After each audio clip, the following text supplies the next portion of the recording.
Thank you very much, Chairman Palazzo and Ranking Member Edwards. And thank you to this impressive panel of witnesses. We're always fortunate, particularly in this committee and in this subcommittee, to have experts like you help us inform our decisions.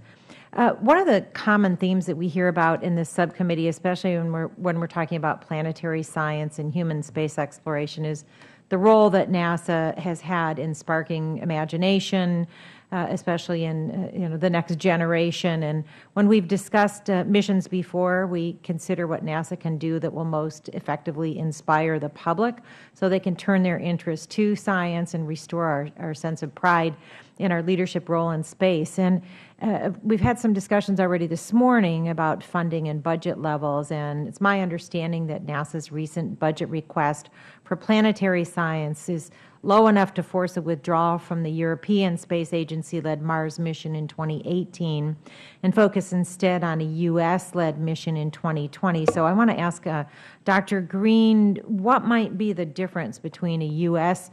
Participation in a European-led mission and leading our own mission, and would that negatively impact the collaborations that we've had with the European Space Agency or other international partners?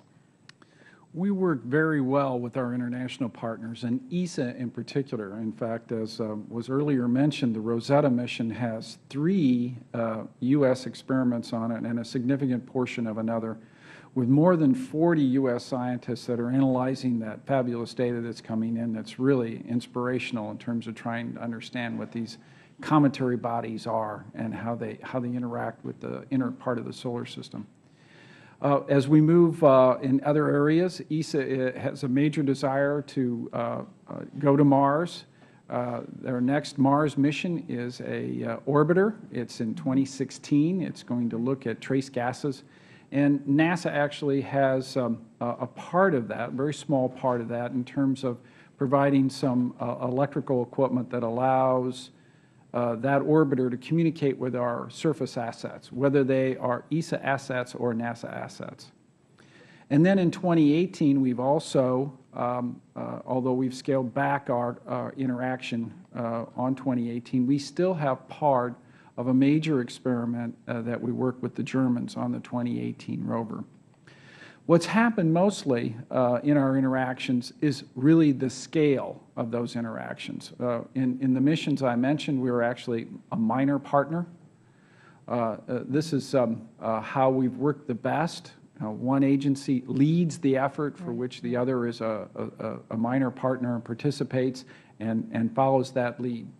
Thank you. I'm glad to see, and I'm sorry to cut you off. I want to allow time for another question, but I'm glad to see that there is still some role in those missions. Indeed, we've worked very hard to keep our role. I appreciate that. And I want to ask Dr. Sykes a question. I see you went to the University of Oregon. Go Ducks. I did as well. Go Ducks. Thank you. So another issue that we talk about here, and related to the point that I raised about inspiring the public again, I try to explain to our constituents why this is a priority.